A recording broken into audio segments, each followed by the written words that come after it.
ਸਤਿ ਸ਼੍ਰੀ ਅਕਾਲ। ਅੱਜ ਅਸੀਂ ਪੰਜਾਬੀ ਪੁਸਤਕ 7ਵੀਂ ਜਮਾਤ ਵਿੱਚੋਂ ਪਾਠ ਨੰਬਰ 2 ਮੋਤੀ ਕਰਾਂਗੇ। ਪਹਿਲਾਂ ਅਸੀਂ ਇਸ ਪਾਠ ਨੂੰ ਪੜ੍ਹਾਂਗੇ, ਫਿਰ ਇਸ ਨਾਲ ਜੁੜੇ ਸਾਰੇ ਪ੍ਰਸ਼ਨ ਉੱਤਰ ਅਤੇ ਬਾਕੀ ਦੇ ਅਭਿਆਸ ਕਰਾਂਗੇ। ਕਰਦੇ ਹਾਂ ਜੀ ਵੀਡੀਓ ਸਟਾਰਟ। ਪਾਠ ਨੰਬਰ 2 ਮੋਤੀ। ਮੋਤੀ ਮੇਰਾ ਨਿੱਕਾ ਜਿਹਾ ਪਿਆਰਾ ਕੁੱਤਾ ਸੀ। ਇਹ ਪਿਸਤੀ ਨਸਲ 'ਚੋਂ ਸੀ ਤੇ ਕੰਨਾਂ ਤੋਂ ਫੜ ਕੇ ਚੁੱਕਿਆ ਵੀ ਨਹੀਂ ਸੀ ਚੁੱਕਦਾ। ਪਿਤਾ ਜੀ ਨੇ ਮੇਰੇ ਮਗਰ ਪੈਣ ਤੇ ਮੈਨੂੰ ਇਸ ਕੁੱਤੇ ਦੇ ਰੱਖਣ ਦੀ ਆਗਿਆ ਦਿੱਤੀ ਸੀ। ਇੱਕ ਦਿਨ ਪਿਤਾ ਜੀ ਆਪਣੇ ਇੱਕ ਬੰਗਾਲੀ ਮਿੱਤਰ ਨੂੰ ਮਿਲਣ ਗਏ। ਮੈਂ ਵੀ ਨਾਲ ਸਾਂ। ਕਾਊਚ ਦੇ ਹੇਠੋਂ ਕੋਈ ਕੂਲੀ ਕੂਲੀ ਚੀਜ਼ ਮੈਨੂੰ ਛੂਹੀ। ਕਾਊਚ ਦਾ ਮਤਲਬ ਹੁੰਦਾ ਸੋਫਾ। ਮੈਂ ਥੱਲੇ ਦੇਖਿਆ ਤੇ ਡਰਿਆ। ਇਹ ਕੁੱਤੇ ਦੀ ਬੂਥੀ ਸੀ। ਬੂਥੀ ਮਤਲਬ ਮੂੰਹ ਜਾਂ ਚਿਹਰਾ। ਪਿਤਾ ਜੀ ਦੇ ਦੋਸਤ ਨੇ ਕਿਹਾ, ਡਰ ਨਾ ਬੱਚਾ, ਇਹ ਵੜਦਾ ਨਹੀਂ। ਕੁੱਤਾ ਬੜਾ ਚਿਰ ਮੇਰੇ ਨਾਲ ਪਿਆਰ ਕਰਦਾ ਰਿਹਾ। ਮੈਂ ਉਸ ਨਾਲ ਚਪਕ ਕੂੰਜ ਵਿੱਚ ਕਿੰਨਾ ਚਿਰ ਖੇਡਦਾ ਰਿਹਾ। ਆਉਣ ਲੱਗਿਆ ਮੇਰਾ ਚਿਹਰਾ ਉਦਾਸ ਜਿਹਾ ਦੇਖ ਕੇ ਪਿਤਾ ਜੀ ਦੇ ਮਿੱਤਰ ਨੇ ਕਿਹਾ, ਕੀ ਗੱਲ ਹੈ ਬੇਟਾ, ਉਦਾਸ ਕਿਉਂ ਹੈ? ਮੈਂ ਉਸ ਵੱਲ ਬਿਨਾਂ ਦੇਖਿਆ ਤੇ ਬਿਨਾਂ ਉੱਤਰ ਦਿੱਤਿਆਂ ਪਿਤਾ ਜੀ ਵੱਲ ਬੜੀ ਮਿਠਾਸ ਤੇ ਅਰਜ਼ੋਈ ਹੁੰਦਾ ਬੇਨਤੀ, ਅਰਜ਼ੋਈ ਭਰੀ ਨਜ਼ਰ ਤੱਕਦਿਆਂ ਉਸ ਆਪਣੇ ਯਾਰ ਕੁੱਤੇ ਵੱਲ ਇਸ਼ਾਰਾ ਕੀਤਾ। ਪਿਤਾ ਜੀ ਨੇ ਅੱਖ ਦੀ ਬੇਮਲੂਮੀ ਘੂਰੀ ਦਿੱਤੀ ਤੇ ਮੈਂ ਸਹਿਮ ਗਿਆ। ਪਿਤਾ ਜੀ ਦੇ ਮਿੱਤਰ ਨੇ ਕਿਹਾ, ਦੋਸਤ, ਇੱਕ ਕੁੱਤੇ ਪਿੱਛੇ ਮੈਂ ਆਪਣੇ ਬੇਟੇ ਨੂੰ ਨਾਰਾਜ਼ ਤੇ ਉਦਾਸ ਨਹੀਂ ਦੇਖਣਾ ਚਾਹੁੰਦਾ। ਮੇਰੇ ਵੱਲ ਪਿਆਰ ਭਰੀ ਨਜ਼ਰ ਤੱਕ ਕੇ ਉਸ ਕਿਹਾ, ਬੇਟਾ ਤੂੰ ਮੋਤੀ ਲੈਣਾ ਹੈ? ਜਾ ਲੈ ਜਾ ਬੀਬਾ ਪੁੱਤਰ। ਮੈਨੂੰ ਚੇਤਾ ਹੈ ਮੋਤੀ ਦਾ ਨਾਂ ਸੁਣ ਕੇ ਪਿਤਾ ਜੀ ਤਰਪੱਕੇ ਸਨ। ਤਰਪੱਕੇ ਦਾ ਮਤਲਬ ਹੈ ਡਰ ਕੇ ਜਾਂ ਘਬਰਾ ਕੇ। ਉਹਨਾਂ ਦਾ ਚਿਹਰਾ ਉਦਾਸ ਹੋ ਗਿਆ ਸੀ, ਪਰ ਮੇਰੀ ਉਦਾਸੀ ਉਹਨਾਂ ਨੂੰ ਮਨਜ਼ੂਰ ਨਹੀਂ ਸੀ। ਪਿਤਾ ਜੀ ਦੇ ਮਿੱਤਰ ਨੇ ਮੋਤੀ ਨੂੰ ਸੱਦ ਕੇ ਸੰਗਲੀ ਪਟੇ ਵਿੱਚ ਪਾਈ ਤੇ ਮੇਰੇ ਹੱਥ ਫੜਾ ਦਿੱਤੀ। ਮੋਤੀ ਹੈਰਾਨ ਸੀ, ਸ਼ਾਇਦ ਸੋਚ ਰਿਹਾ ਹੋਵੇ ਕਿ 2 ਘੜੀ ਦੀ ਪ੍ਰੀਤ ਲਈ ਉਮਰ ਕੈਦ। ਮੋਤੀ ਮੁੜ-ਮੁੜ ਆਪਣੇ ਮਾਲਕ ਵੱਲ ਦੇਖਦਾ ਸੀ, ਪਰ ਉਸਦੇ ਕਹਿਣ ਤੇ ਕਿ ਜਾ ਮੋਤੀ, ਹੁਣ ਤੇਰਾ ਮਾਲਕ ਨਿੱਕਾ ਕਾਕਾ ਹੈ, ਉਹ ਮੇਰੇ ਨਾਲ ਤੁਰ ਪਿਆ। ਉਸ ਵੇਲੇ ਪੱਪੀ, ਮੋਤੀ ਦੀ ਮਾਂ, ਅੰਦਰੋਂ ਨਿਕਲ ਆਈ ਤੇ ਸਾਡੇ ਨਾਲ ਤੁਰਨ ਲੱਗ ਪਈ। ਮੋਤੀ ਦਾ ਚਿਹਰਾ ਉਦਾਸਿਆ ਜਿਹਾ ਗਿਆ। ਪੱਪੀ ਮਾਲਕ ਦੇ ਇਸ਼ਾਰੇ ਨਾਲ ਮਨ ਮਾਰ ਕੇ ਵਾਪਸ ਮੁੜ ਗਈ। ਕੋਠੀ ਤੋਂ ਬਾਹਰ ਆ ਕੇ ਪਿਤਾ ਜੀ ਨੇ ਟੈਕਸੀ ਫੜੀ ਅਤੇ ਅਸੀਂ ਆਪਣੇ ਘਰ ਪਹੁੰਚੇ। ਮਾਤਾ ਜੀ ਨੇ ਮੇਰੇ ਹੱਥ ਵਿੱਚ ਕੁੱਤੇ ਦੀ ਸੰਗਲੀ ਦੇਖ ਕੇ ਪਿਤਾ ਜੀ ਨੂੰ ਕਿਹਾ, ਤੁਸੀਂ ਫੇਰ ਪੁਰਾਣੀਆਂ ਬਿਮਾਰੀਆਂ ਖਰੀਦਣ ਲੱਗ ਪਏ ਹੋ ਨਾ ਜੀ? ਪਿਤਾ ਜੀ ਨੇ ਉੱਤਰ ਦਿੱਤਾ, ਕਾਕੇ ਦੀ ਮਾਂ, ਕਾਕੇ ਨੂੰ ਇਹ ਚੰਗਾ ਲੱਗਾ ਸੀ ਤੇ ਪਰਸ਼ੋਤਮ ਬਾਪੂ ਨੇ ਇਹ ਦੇ ਦਿੱਤਾ। ਮਾਤਾ ਜੀ ਨੇ ਹੋਰ ਕੁਝ ਨਾ ਕਿਹਾ।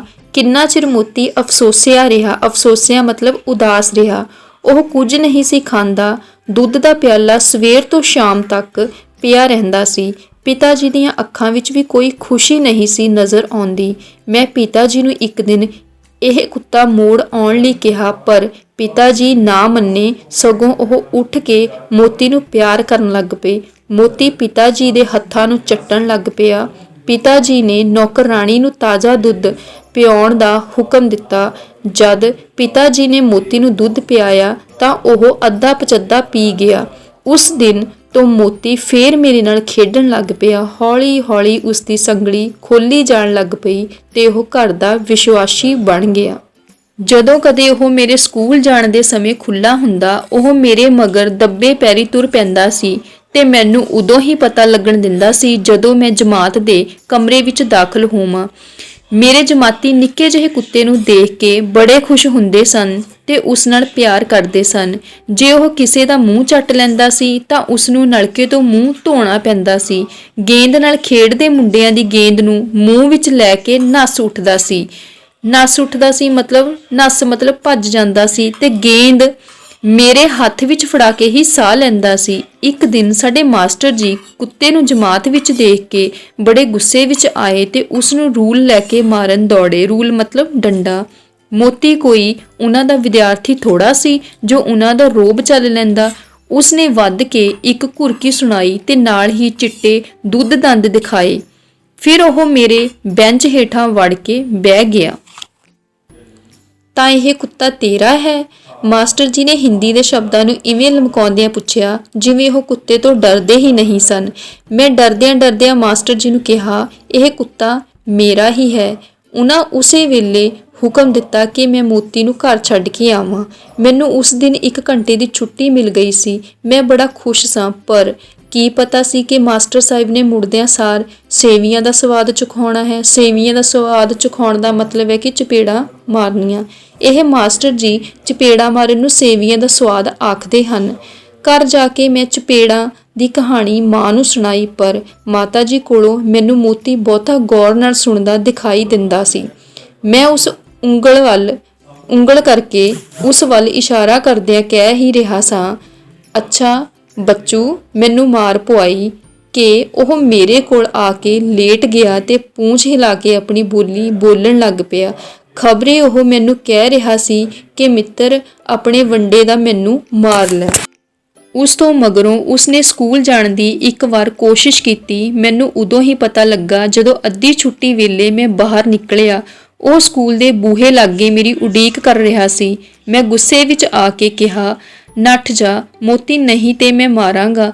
ਮੋਤੀ ਸੱਚੀ ਮੁੱਚੀ ਉੱਠ ਦੌੜਿਆ। ਮੈਨੂੰ ਬੜਾ ਅਫਸੋਸ ਲੱਗਾ, ਮਤੇ ਮੇਰਾ ਮਿੱਤਰ ਗੁਆਚ ਜਾਵੇ। ਸਕੂਲ ਦੀ ਟੱਲੀ ਵੱਜਣ ਵਾਲੀ ਸੀ। ਚਪੜਾਸੀ ਨੇ ਬਾਹਰਲਾ ਬੂਹਾ ਮਾਰ ਦਿੱਤਾ। ਮੇਰਾ ਖਿਆਲ ਮੋਤੀ ਵੱਲ ਹੀ ਲੱਗਾ ਰਿਹਾ। ਬੇਖਿਆਲੀ ਵਿੱਚ ਮੈਂ ਕਈ ਸ਼ਬਦਾਂ ਦੇ ਅਰਥ ਤੇ ਜੋੜ ਗਲਤ ਦੱਸ ਕੇ ਮਾਰ ਖਾਧੀ। ਸਾਰੀ ਛੁੱਟੀ ਮਗਰੋਂ ਜਦ ਮੈਂ ਆਪਣੇ ਘਰ ਦੀਆਂ ਪੌੜੀਆਂ ਚੜ੍ਹ ਰਿਹਾ ਸਾਂ ਤਾਂ ਮੋਤੀ ਮੈਨੂੰ ਰਾਹ ਵਿੱਚ ਮਿਲਿਆ ਤੇ ਮੇਰੇ ਨਾਲ ਕੋਠੇ ਤੇ ਗਿਆ। ਮੇਰੀ ਖੁਸ਼ੀ ਦੀ ਕੋਈ ਹੱਦ ਨਹੀਂ ਸੀ। ਕੁਝ ਲੱਭਾ ਹੈ? ਮਾਤਾ ਜੀ ਨੇ ਜਾਂਦਿਆਂ ਹੀ ਪੁੱਛਿਆ। ਮੋਤੀ ਗੁਆਚ ਚੱਲਿਆ ਸੀ, ਉਹ ਲੱਭ ਪਿਆ ਹੈ। ਉਹ ਤੇ ਸਾਰਾ ਦਿਨ ਰੱਸੀਆਂ ਨਾਲ ਖੇਡਦਾ ਰਿਹਾ ਹੈ। ਮਾਤਾ ਜੀ ਨੇ ਨੌਕਰਾਣੀ ਵੱਲ ਇਸ਼ਾਰਾ ਕਰਕੇ ਕਿਹਾ। ਉਸ ਵੇਲੇ ਮੈਨੂੰ ਕੁੱਤੇ ਦੇ ਇਸ ਡਬਲ ਰੋਲ ਦਾ ਪਤਾ ਨਾ ਲੱਗਾ। ਮੋਤੀ ਵਿੱਚ ਬੜੇ ਗੁਣ ਸਨ। ਘਰ ਦੀ ਰਾਖੀ ਕਰਦਾ ਸੀ, ਦੂਰ ਸੁੱਟੀ ਚੀਜ਼ ਚੁੱਕ ਲਿਆਉਂਦਾ ਸੀ। ਸਿਟ ਡਾਊਨ ਕਿਹਾ, ਅਗਲੇ ਦੋਵੇਂ ਪੰਜੇ ਚੁੱਕ ਕੰਗਾਰੂ ਵਾਂਗ ਬੈਠ ਜਾਂਦਾ ਸੀ ਤੇ ਹਨੇਰੀਆਂ ਰਾਤਾਂ ਵਿੱਚ ਕਈ ਵਾਰੀ ਸੋਟੇ ਨਾਲ ਲਮਕਾਈਆਂ 2 ਨਿੱਕੀਆਂ ਲਾਲਟੇਨਾਂ ਚੁੱਕ ਕੇ ਪਿਤਾ ਜੀ ਦੇ ਜੰਗਲੀ ਰਸਤਿਆਂ ਤੇ ਚਾਨਣ ਕਰਦਾ ਹੁੰਦਾ ਸੀ। ਪਿਤਾ ਜੀ ਉਸਦੀ ਕਦਰ ਉਦੋਂ ਤੋਂ ਹੋਰ ਵੀ ਬਹੁਤੀ ਕਰਨ ਲੱਗ ਪਏ ਜਦੋਂ ਉਸਨੇ ਉਹਨਾਂ ਦੀ ਜਾਨ ਬਚਾਈ ਸੀ। ਪਿਤਾ ਜੀ ਆਪਣੇ ਦਫ਼ਤਰ ਤੋਂ ਨਿਕਲ ਕੇ ਇੰਜੀਨੀਅਰ ਨਾਲ ਕਿਸੇ ਮਸ਼ੀਨ ਦੀ ਫਿਟਿੰਗ ਬਾਰੇ ਗੱਲਬਾਤ ਕਰ ਰਹੇ ਸਨ। ਮੋਤੀ ਨੇ ਜੋ ਉਹਨਾਂ ਨਾਲ ਅਚਾਨਕ ਗਿਆ ਹੋਇਆ ਸੀ, ਉਹਨਾਂ ਦੀ ਪਤਲੂਨ ਫੜ ਲਈ। ਪਿਤਾ ਜੀ ਉਸ ਦਾ ਮਤਲਬ ਨਹੀਂ ਸਮਝਦੇ ਸਨ, ਪਰ ਮੋਤੀ ਉਹਨਾਂ ਦੀ ਪਤਲੂਨ ਫੜ ਕੇ ਖਿੱਚੀ ਜਾਂਦਾ ਸੀ। ਅਚਾਨਕ ਉਹਨਾਂ ਦੀ ਨਜ਼ਰ ਆਪਣੇ ਪੈਰਾਂ ਦੇ ਵਿਚਕਾਰ ਪਈ। ਦੋਹਾਂ ਬੂਟਾਂ ਦੇ ਵਿਚਕਾਰ ਇੱਕ ਕਰੁੰਡੀਆ ਗੁੱਛੀ ਹੋਇਆ ਬੈਠਾ ਸੀ। ਪਿਤਾ ਦੀ ਛਾਲ ਮਾਰ ਕੇ ਲਾਂਬੇ ਹੋ ਗਏ ਤੇ ਮੋਤੀ ਉਸ ਨੂੰ ਦੇਖ ਕੇ ਭੌਂਕਣ ਲੱਗ ਪਿਆ। ਪਿਤਾ ਜੀ ਨੇ ਇੱਕ ਡਬਲ ਇੱਟ ਨਾਲ ਉਸ ਨੂੰ ਠਿਕਾਣੇ ਲਾ ਦਿੱਤਾ। ਮੋਤੀ ਛੁੱਟੀ ਵਾਲੇ ਦਿਨ ਮੇਰੇ ਨਾਲ ਰਾਜਗੰਜ ਜਾਇਆ ਕਰਦਾ ਸੀ। ਇੱਕ ਦਿਨ ਪਿਤਾ ਜੀ, ਮੈਂ ਤੇ ਮੋਤੀ ਅਗਨਬੋਟ ਵਿੱਚ ਬੈਠੇ ਸਾਂ। ਜਹਾਜ਼ ਦੇ ਤੁਰਨ ਦਾ ਵਿਸਲ ਹੋ ਚੁੱਕਾ ਸੀ। ਜਹਾਜ਼ ਜੈਟੀ ਨਾਲੋਂ ਨਿਖੜ ਚੁੱਕਾ ਸੀ। ਮੋਤੀ ਮੈਨੂੰ ਨਾ ਦਿਸਿਆ। ਅਚਾਨਕ ਉਹ ਮੈਨੂੰ ਜੈਟੀ ਤੇ ਦਿਸਿਆ। ਮੈਂ ਚੀਕ ਚਿਹਾੜਾ ਪਾ ਦਿੱਤਾ। ਪਿਤਾ ਜੀ ਛਾਲ ਮਾਰ ਕੇ ਜੈਟੀ ਤੇ ਚਲੇ ਗਏ। ਮੋਤੀ ਨੂੰ ਗਲੋਂ ਫੜ ਕੇ ਕੱਛ ਵਿੱਚ ਦੇ ਲਿਆ। ਉਸ ਦਿਨ ਪਿਤਾ ਜੀ ਨੇ ਉਹ ਕਾਰਨਾਮਾ ਕੀਤਾ ਜੋ ਮੈਨੂੰ ਕਦੇ ਨਹੀਂ ਭੁੱਲੇਗਾ। ਜਹਾਜ਼ ਤੇ ਜੈਟੀ ਦੇ ਵਿਚਕਾਰ 5-7 ਫੁੱਟ ਦਾ ਪਾੜ ਸੀ ਤੇ ਦਰਿਆ ਹੁਗਲੀ ਸਾਂ ਕਰਦਾ ਵਗ ਰਿਹਾ ਸੀ। ਪਿਤਾ ਜੀ ਨੇ 2 ਕੁ ਕਦਮ ਪਿਛਾਂਹ ਹਟ ਕੇ ਛਾਲ ਮਾਰੀ ਤੇ ਜਹਾਜ਼ ਦੇ ਜੰਗਲੇ ਨਾਲ ਮੋਤੀ ਸਮੇਤ ਆਣ ਚੰਬੜੇ। ਪੰਜਾਬੀ ਬੰਦੇ ਦਾ ਇਹ ਕਾਰਨਾਮਾ ਕਈ ਬੰਗਾਲੀ ਲੋਕ ਹੈਰਾਨੀ ਨਾਲ ਦੇਖ ਰਹੇ ਸਨ। ਅਚਾਨਕ ਉੱਪਰਲੀਆਂ ਪੌੜੀਆਂ ਤੋਂ ਇੱਕ ਮੇਮ ਉਤਰੀ ਤੇ ਪਿਤਾ ਜੀ ਨੂੰ ਆਪਣੀ ਬੋਲੀ ਵਿੱਚ ਕਹਿਣ ਲੱਗੀ, ਤੁਸੀਂ ਬੜੇ ਬਹਾਦਰ ਹੋ। ਤੁਸੀਂ ਇਸ ਕੁੱਤੇ ਪਿੱਛੇ ਇੰਨਾ ਖਤਰਾ ਮੁੱਲ ਕਿਉਂ ਲਿਆ? ਮੇਮ ਪਿਤਾ ਜੀ ਦੇ ਵਾਕਫ ਮਿਲ ਮੈਨੇਜਰ ਦੀ ਵਹੁਟੀ ਸੀ ਤੇ ਜਾਣਦੀ ਸੀ ਕਿ ਪਿਤਾ ਜੀ ਤਰਨਾ ਨਹੀਂ ਜਾਣਦੇ ਸਨ। ਪਿਤਾ ਜੀ ਨੇ ਉੱਤਰ ਦਿੱਤਾ ਸੀ ਕਿ ਮੇਰਾ ਬੱਚਾ ਇਸ ਕੁੱਤੇ ਨੂੰ ਬੜਾ ਪਿਆਰ ਕਰਦਾ ਹੈ ਤੇ ਮੈਂ ਵੀ ਇਸ ਨੂੰ ਆਪਣੇ ਬੱਚੇ ਵਾਂਗੂ ਪਿਆਰ ਕਰਦਾ ਹਾਂ। ਮੇਮ ਨੇ ਮੇਰੇ ਵੱਲ ਦੇਖਿਆ ਤੇ ਕਹਿਣ ਲੱਗੀ, ਤਾਂ ਇਹ ਤੁਹਾਡਾ ਬੱਚਾ ਹੈ? ਉਸਨੇ ਮੇਰੀ ਖੱਬੀ ਗੱਲ ਨੂੰ ਥਪਕਿਆ ਤੇ ਇਸ ਤੋਂ ਬਾਅਦ ਮੇਮ ਵੀ ਮੋਤੀ ਦੀ ਮਿੱਤਰ ਬਣ ਗਈ। ਮੋਤੀ ਮੇਰੇ ਹਰ ਮਿੱਤਰ ਦਾ ਝੱਟ ਦੋਸਤ ਬਣ ਜਾਂਦਾ ਸੀ। ਦਿਨ ਉਹ ਅਕਸਰ ਸਟੀਮਰ ਤੇ ਪਹੁੰਚਣ ਤੇ ਆਪਣੇ ਬੰਗਲੇ ਦੇ ਵਰਾਂਡੇ ਵਿੱਚ ਮੋਤੀ ਦੀ ਉਡੀਕ ਕਰ ਰਹੀ ਹੁੰਦੀ ਸੀ। ਮੋਤੀ ਪਿੱਛੇ ਮੈਨੂੰ ਆਂਡੇ, ਦੁੱਧ, ਚਾਕਲੇਟ, ਕੇਕ, ਬਿਸਕਿਟ ਤੇ ਸੈਂਡਵਿਚਾਂ ਦਾ ਗੱਫਾ ਮਿਲਿਆ ਕਰਦਾ ਸੀ। ਮੇਮ ਦੇ 2 ਵੱਡੇ ਵੱਡੇ ਕੁੱਤੇ ਹੋਰ ਸਨ। ਮੋਤੀ ਉਹਨਾਂ ਨੂੰ ਕਦੇ ਢਾਹੀ ਨਹੀਂ ਸੀ ਦਿੰਦਾ। ਗੁਲਾਬ, ਟਿਊਲਿਪ ਤੇ ਟਮਾਟਰਾਂ ਦੇ ਬੂਟਿਆਂ ਉੱਤੋਂ ਦੀ ਉਹ ਦੁੱਧ ਚਿੱਟੀਆਂ ਪਰੀਆਂ ਵਾਂਗ ਉੱਡਿਆ ਫਿਰਦਾ। ਵੱਡੇ ਕੁੱਤੇ ਹੱਫ ਜਾਂਦੇ ਤਾਂ ਉਹਨਾਂ ਨੂੰ ਛੇੜ ਕੇ ਨੱਸਦਾ। ਪਤਾ ਨਹੀਂ ਇਸ ਨਿੱਕੇ ਜਿਹੇ ਕਤੂਰੇ ਵਿੱਚ ਇਹ ਤਾਕਤ ਕਿੱਥੋਂ ਆ ਗਈ ਸੀ। ਖੁਸ਼ਬੂਦਾਰ ਫੁੱਲਾਂ ਨਾਲ ਵਹਿ ਕੇ ਉਹ ਵੀ ਤੁਰਦਾ ਫਿਰਦਾ, ਫੁੱਲ ਚਾਪਦਾ। ਮੈਨੂੰ ਪਤਾ ਹੈ ਕਿ ਮੇਮ ਨੇ ਮੂੰਹ ਪਾੜ ਕੇ ਇੱਕ ਵਾਰੀ ਪਿਤਾ ਜੀ ਤੋਂ ਇਸ ਕੁੱਤੇ ਦੀ ਮੰਗ ਕੀਤੀ ਸੀ, ਪਰ ਪਿਤਾ ਜੀ ਨੇ ਕੇਵਲ ਇੰਨਾ ਉੱਤਰ ਹੀ ਦਿੱਤਾ ਸੀ ਕਿ ਇਹ ਮੇਰੇ ਬੱਚੇ ਦਾ ਖਿਡੌਣਾ ਹੈ। ਪਤਾ ਨਹੀਂ ਉਹ ਮੈਥੋਂ, ਮੇਰਾ ਮਿੱਤਰ ਤੇ ਪਿਤਾ ਜੀ ਤੋਂ ਉਹਨਾਂ ਦਾ ਪੁੱਤਰ ਖੋਹਣ ਲਈ ਕਿਉਂ ਬੇਚੈਨ ਸੀ। ਪੇਸ਼ ਨਾ ਚੱਲਦੀ ਦੇਖ ਕੇ ਉਸ ਮੇਰੇ 'ਤੇ ਮਾਇਆ ਦਾ ਜਾਦੂ ਪਾਉਣਾ ਸ਼ੁਰੂ ਕੀਤਾ।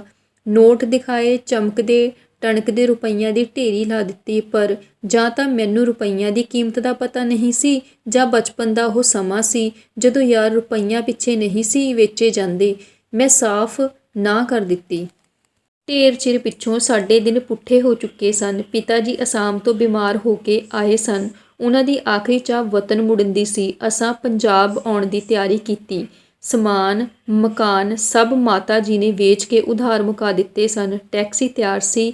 ਪਿਤਾ ਜੀ ਅੱਧ ਬੇਜੱਦੀ, ਅੱਧ ਬੇਹੋਸ਼ੀ ਦੀ ਹਾਲਤ ਵਿੱਚ ਲੰਮੇ ਪਾਏ ਗਏ। ਮੋਤੀ ਲਾਗੇ ਖੜਾ ਸੀ। ਮੈਂ ਉਸਨੂੰ ਟੈਕਸੀ ਵਿੱਚ ਬਿਠਾਉਣ ਦਾ ਚਾਹਵਾਨ ਸਾਂ। ਜਦ ਮਾਤਾ ਜੀ ਨੇ ਡਰਾਈਵਰ ਨੂੰ ਚੱਲਣ ਦਾ ਹੁਕਮ ਦੇ ਦਿੱਤਾ, ਮੋਤੀ ਦੇ ਹੱਕ ਵਿੱਚ ਅੱਖਾਂ ਰਾਹੀਂ ਕੀਤੀ ਅਪੀਲ ਘੂਰੀ ਨਾਲ ਨਾਮਨਜ਼ੂਰ ਹੋਈ। ਕਲਕੱਤੇ ਦੇ ਗਹਿਮ ਬਾਜ਼ਾਰਾਂ ਵਿੱਚ ਮੋਤੀ ਮੋਟਰ ਨਾਲ ਦੌੜ ਲਾ ਰਿਹਾ ਸੀ। ਹੈਰੀਸਨ ਰੋਡ ਉੱਤੇ ਆ ਕੇ ਮੋਟਰ ਨੇ ਚਾਲ ਫੜੀ ਤੇ ਮੋਤੀ ਉਸਦਾ ਪਿੱਛਾ ਨਾ ਕਰ ਸਕਿਆ। ਸੂਰਦਾਸ ਦਾ ਇਹ ਭਜਨ ਕਿ ਕਦਮ ਬੜੇ ਆਗੇ, ਮਨ ਪਾਛੇ ਭਾਗੇ, ਸੁਣ ਕੇ ਹੁਣ ਵੀ ਮੈਨੂੰ ਆਪਣੀ ਉਸ ਵੇਲੇ ਦੀ ਹਾਲਤ ਚੇਤੇ ਆ ਜਾਂਦੀ ਹੈ। ਵਿੱਚ ਸੀਟਾਂ ਬੁੱਕ ਸਨ। ਅਸੀਂ ਆਪਣੇ ਡੱਬੇ ਵਿੱਚ ਬੈਠ ਗਏ। 15-20 ਮਿੰਟਾਂ ਬਾਅਦ ਜਦ ਕਿ ਗੱਡੀ ਚੀਕ ਮਾਰ ਕੇ ਤੁਰ ਚੁੱਕੀ ਸੀ, ਮੋਤੀ ਸ਼ੁਦਾਈਆਂ ਵਾਂਗ ਕਿਸੇ ਗੁਆਚੇ ਨੂੰ ਲੱਭਦਾ ਪਲੇਟਫਾਰਮ 'ਤੇ ਦਾਖਲ ਹੋਇਆ। ਮੇਰੇ ਕੋਲੋਂ ਰਿਹਾ ਨਾ ਗਿਆ। ਮੈਂ ਆਵਾਜ਼ ਦਿੱਤੀ। ਅੰਨ੍ਹੇਵਾਹ ਨੱਠਦਾ ਮੋਤੀ ਡੱਬੇ ਨਾਲ ਆਣ ਮਿਲਿਆ। ਪਲੇਟਫਾਰਮ ਲੰਘ ਚੁੱਕਾ ਸੀ। ਦੌੜ ਲਾਈਨਾਂ ਵਿੱਚ ਸ਼ੁਰੂ ਸੀ। ਮੋਤੀ ਹਲਕਾਏ ਕੁੱਤੇ ਵਾਂਗ ਝੱਗ ਸੁੱਟ ਰਿਹਾ ਸੀ। ਉਹ ਝਈਆਂ ਲੈਂਦਾ ਸੀ। ਮਾਲੂਮ ਹੁੰਦਾ ਸੀ ਕਿ ਉਹ ਇੱਕ ਚੱਕ ਭਰ ਕੇ ਗੱਡੀ ਖੜੀ ਕਰ ਲਵੇਗਾ, ਪਰ ਬੇਰਹਿਮ ਬੇਦਿਲ ਇੰਜਣ ਤੇਜ਼ ਹੋ ਰਿਹਾ ਸੀ। ਮਾਤਾ ਜੀ ਦੀਆਂ ਅੱਖਾਂ ਵਿੱਚੋਂ ਅੱਥਰੂ ਵਗ ਰਹੇ ਸਨ। ਪਤਾ ਨਹੀਂ ਕਿਉਂ ਮਾਤਾ ਜੀ ਜੰਜੀਰ ਖਿੱਚ ਕੇ ਗੱਡੀ ਖੜੀ ਨਹੀਂ ਸਨ ਕਰਦੇ। ਸ਼ਾਇਦ ਮਾਤਾ ਜੀ ਨੂੰ ਵਹਿਮ ਹੋ ਚੁੱਕਾ ਸੀ ਕਿ ਪਿਤਾ ਜੀ ਦੀ ਬਿਮਾਰੀ ਦਾ ਕਾਰਨ ਉਹੀਓ ਹੈ। ਮੋਤੀ ਅੱਜ ਦੌੜ ਵਿੱਚ ਹਾਰ ਖਾ ਰਿਹਾ ਸੀ। ਮੈਂ ਜਦੋਂ ਤੱਕ ਉਹ ਮੜਾ ਜਿਹਾ ਨੁਕਤਾ ਹੋ ਕੇ ਦਿਸਣੋਂ ਨਾ ਹਟ ਗਿਆ, ਉਸਨੂੰ ਵੇਖਦਾ ਰਿਹਾ। ਛਾਲ ਮਾਰਨ ਨੂੰ ਜੀ ਨਹੀਂ ਸੀ ਕਰਦਾ। ਪਿਤਾ ਜੀ ਦੀ ਹੋਸ਼ ਵਿੱਚ ਹੁੰਦੇ ਤਾਂ ਜ਼ਰੂਰ ਉਸਨੂੰ ਫੜ ਲਿਆਉਂਦੇ। ਮਗਰੋਂ ਸਾਡੇ ਗੁਆਂਢੀਆਂ ਦੀ ਚਿੱਠੀ ਆਈ ਕਿ ਲਗਾਤਾਰ 1 ਮਹੀਨਾ ਮੋਤੀ ਸਾਡੇ ਵੇਚੇ ਹੋਏ ਮਕਾਨ ਅੱਗੇ ਬੈਠਾ ਰਿਹਾ ਸੀ। ਦਿਨ ਰਾਤ ਵਿੱਚ 1 ਘੰਟਾ ਉਹ ਗਾਇਬ ਰਹਿੰਦਾ ਸੀ। ਕੀ ਪਤਾ ਆਪਣੇ ਮਿੱਤਰ ਨੂੰ ਸਟੇਸ਼ਨ 'ਤੇ ਦੇਖਣ ਜਾਂਦਾ ਹੋਵੇ। ਇੱਕ ਦਿਨ ਰਾਤੀ ਉਹ ਬੜਾ ਰੋਇਆ। ਖਬਰੇ ਉਹੀਓ ਰਾਤ ਮੇਰੇ ਪਿਤਾ ਜੀ ਦੇ ਸੰਸਾਰ ਤਿਆਗਣ ਦੀ ਰਾਤ ਸੀ ਤੇ ਫਿਰ ਉਸਨੂੰ ਕਿਸੇ ਨਹੀਂ ਸੀ ਦੇਖਿਆ।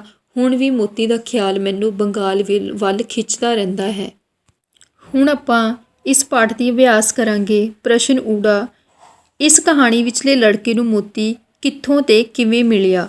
ਉੱਤਰ, ਲੜਕੇ ਨੂੰ ਮੋਤੀ ਆਪਣੇ ਪਿਤਾ ਜੀ ਦੇ ਬੰਗਾਲੀ ਦੋਸਤ ਕੋਲੋਂ ਮਿਲਿਆ ਸੀ। ਲੜਕੇ ਦਾ ਮੋਤੀ ਨਾਲ ਪਿਆਰ ਦੇਖ ਕੇ ਪਿਤਾ ਜੀ ਦੇ ਦੋਸਤ ਨੇ ਉਸਦੀ ਸੰਗਲੀ ਲੜਕੇ ਨੂੰ ਫੜਾ ਦਿੱਤੀ ਸੀ। ਪ੍ਰਸ਼ਨ ਆੜਾ, ਮੋਤੀ ਹੈਰਾਨ ਕਿਉਂ ਸੀ? ਉੱਤਰ, ਮੋਤੀ ਹੈਰਾਨ ਇਸ ਕਰਕੇ ਸੀ ਕਿਉਂਕਿ ਉਸਦੇ ਮਾਲਕ ਨੇ ਉਸਦੀ ਸੰਗਲੀ ਇੱਕ ਨਿੱਕੇ ਲੜਕੇ ਨੂੰ ਫੜਾ ਕੇ ਉਸਨੂੰ ਉਸਦੇ ਨਾਲ ਜਾਣ ਲਈ ਕਿਹਾ ਸੀ। ਪ੍ਰਸ਼ਨ ਈੜੀ, ਮੋਤੀ ਕਾਰਨ ਲੜਕੇ ਨਾਲ ਸਕੂਲ ਵਿੱਚ ਕਿਹੜੀ ਘਟਨਾ ਵਾਪਰੀ?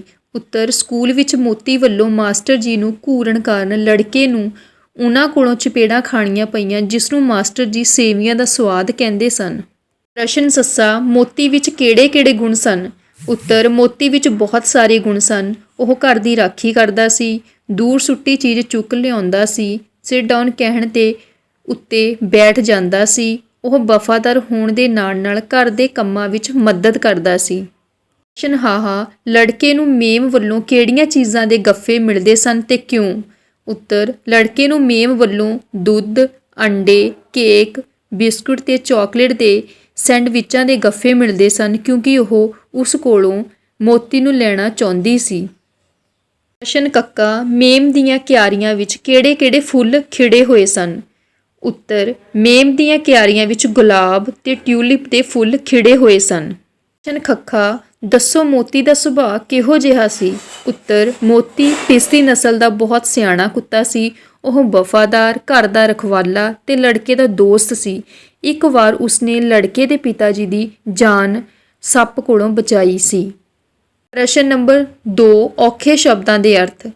ਕਾਊਚ ਮਤਲਬ ਸੋਫਾ, ਬੂਥੀ ਮੂੰਹ ਚਿਹਰਾ, ਅਰਜ਼ੋਈ ਬੇਨਤੀ, ਤਰਪੱਕੇ ਡਰ ਕੇ ਜਾਂ ਘਬਰਾ ਕੇ, ਵਾਕਫ ਜਾਣਕਾਰ, ਮਨਜ਼ੂਰ ਪ੍ਰਵਾਨ ਕਰਨਾ ਜਾਂ ਮੰਨਣਾ, ਅਫਸੋਸਿਆ ਚਿੰਤਾਤਰ ਜਿਸ ਨੂੰ ਪਛਾਣ ਪਛਤਾਵਾ ਲੱਗਿਆ ਹੋਵੇ, ਆਪਣੇ ਵੰਡੇ ਦਾ ਆਪਣੇ ਹਿੱਸੇ ਦਾ, ਕਰੂੰਡੀਆਂ ਇਕੱਠਾ ਹੋ ਕੇ ਬਹਿਣਾ, ਰੂਲ ਡੰਡਾ। ਪ੍ਰਸ਼ਨ ਨੰਬਰ 3, ਕਿਸ ਨੇ ਕਿਸ ਨੂੰ ਕਿਹਾ? ਫਸਟ ਹੈ ਜੀ, ਤੁਸੀਂ ਫੇਰ ਪੁਰਾਣੀਆਂ ਬਿਮਾਰੀਆਂ ਖਰੀਦਣ ਲੱਗ ਪਏ ਹੋ ਨਾ ਜੀ। ਕਿਸ ਨੇ ਕਿਹਾ ਸੀ? ਲੜਕੇ ਦੀ ਮਾਤਾ ਨੇ। ਕਿਸ ਨੂੰ ਕਿਹਾ ਸੀ? ਲੜਕੇ ਦੇ ਪਿਤਾ ਨੂੰ। ਸੈਕਿੰਡ, ਇਹ ਕੁੱਤਾ ਮੇਰਾ ਹੀ ਹੈ। ਕਿਸ ਨੇ ਕਿਹਾ ਸੀ? ਲੜਕੇ ਨੇ ਕਿਹਾ ਸੀ। ਕਿਸ ਨੂੰ ਕਿਹਾ ਸੀ? ਮਾਸਟਰ ਜੀ ਨੂੰ ਕਿਹਾ ਸੀ। ਪ੍ਰਸ਼ਨ 4, ਵਿਆਕਰਣ। ਵਿਆਕਰਣ ਦੇ ਅਨੁਸਾਰ ਪ੍ਰਯੋਗ ਪੱਖੋਂ ਸ਼ਬਦ 8 ਪ੍ਰਕਾਰ ਦੇ ਹੁੰਦੇ ਹਨ। ਨਾਮ, ਪੜਨਾਮ, ਵਿਸ਼ੇਸ਼ਣ, ਕਿਰਿਆ, ਕਿਰਿਆ ਵਿਸ਼ੇਸ਼ਣ, ਸੰਬੰਧਕ, ਯੋਜਕ ਤੇ ਵਿਸਮਿਕ। ਨਾਮ ਕੀ ਹੁੰਦਾ ਹੈ? ਨਾਮ ਜਿਸ ਸ਼ਬਦ ਰਾਹੀਂ ਕਿਸੇ ਵਸਤੂ, ਵਿਅਕਤੀ, ਥਾਂ, ਭਾਵ ਆਦਿ ਦਾ ਬੋਧ ਹੋਵੇ ਉਸ ਨੂੰ ਨਾਮ ਕਿਹਾ ਜਾਂਦਾ ਹੈ। ਜਿਵੇਂ ਮੋਤੀ, ਮਿੱਤਰ, ਕੰਨ, ਪਰਸ਼ੋਤਮ, ਅਫਸੋਸ, ਪੰਜਾਬੀ ਆਦਿ। ਨਾਮ ਦੀਆਂ ਕਿੰਨੀਆਂ ਕਿਸਮਾਂ ਹੁੰਦੀਆਂ ਜੀ? ਨਾਮ ਦੀਆਂ 5 ਕਿਸਮਾਂ ਹੁੰਦੀਆਂ ਹਨ। ਕਿਹੜੀਆਂ-ਕਿਹੜੀਆਂ? ਫਸਟ, ਆਮ ਨਾਮ ਜਾਂ ਜਾਤੀਵਾਚਕ ਨਾਮ। ਸੈਕਿੰਡ, ਖਾਸ ਨਾਮ ਜਾਂ ਨਿੱਜਵਾਚਕ ਨਾਮ। ਥਰਡ, ਇਕੱਠਵਾਚਕ ਨਾਮ। ਫੋਰਥ, ਵਸਤੂਵਾਚਕ ਨਾਮ। ਫਿਫਥ, ਭਾਵਵਾਚਕ ਨਾਮ। ਆਮ ਨਾਮ ਜਾਂ ਜਾਤੀਵਾਚਕ ਨਾਮ ਜਿਵੇਂ ਕੁੱਤਾ, ਦੋਸਤ, ਸੰਗੀ, ਹੱਥ, ਕੌਡੀ, ਖਿਡੌਣਾ। ਸੈਕਿੰਡ, ਖਾਸ ਨਾਮ ਜਾਂ ਨਿੱਜਵਾਚਕ ਨਾਮ ਜਿਵੇਂ ਬੰਗਾਲੀ, ਮੋਤੀ, ਹਿੰਦੀ, ਹੁਗਲੀ, ਅਸਾਮ, ਕਲਕੱਤਾ, ਸੁਜਾਨ ਸਿੰਘ। ਇਕੱਠਵਾਚਕ ਨਾਮ ਜਿਵੇਂ ਜਮਾਤ, ਗੁੱਛਾ, ਸੈਨਾ, ਦਰਜਨ, ਫੌਜ। ਵਸਤੂਵਾਚਕ ਨਾਮ ਜਿਵੇਂ ਦੁੱਧ, ਪਾਣੀ, ਲੱਕੜ, ਲੋਹਾ, ਮਿੱਟੀ। ਭਾਵਵਾਚਕ ਨਾਮ ਜਿਵੇਂ ਉਦਾਸੀ, ਮਿਠਾਸ, ਪਿਆਰ, ਖੁਸ਼ੀ ਤੇ ਗੁੱਸਾ। ਇਹ ਸੀ ਪਾਠ ਨੰਬਰ 2 ਮੋਤੀ। ਮਿਲਦੇ ਆ ਜੀ ਅਗਲੀ ਵੀਡੀਓ ਦੇ ਵਿੱਚ ਪਾਠ ਨੰਬਰ 3 ਪੰਜਾਬ ਦੀ ਲੋਕ ਗਾਇਕਾ ਸੁਰਿੰਦਰ ਕੌਰ।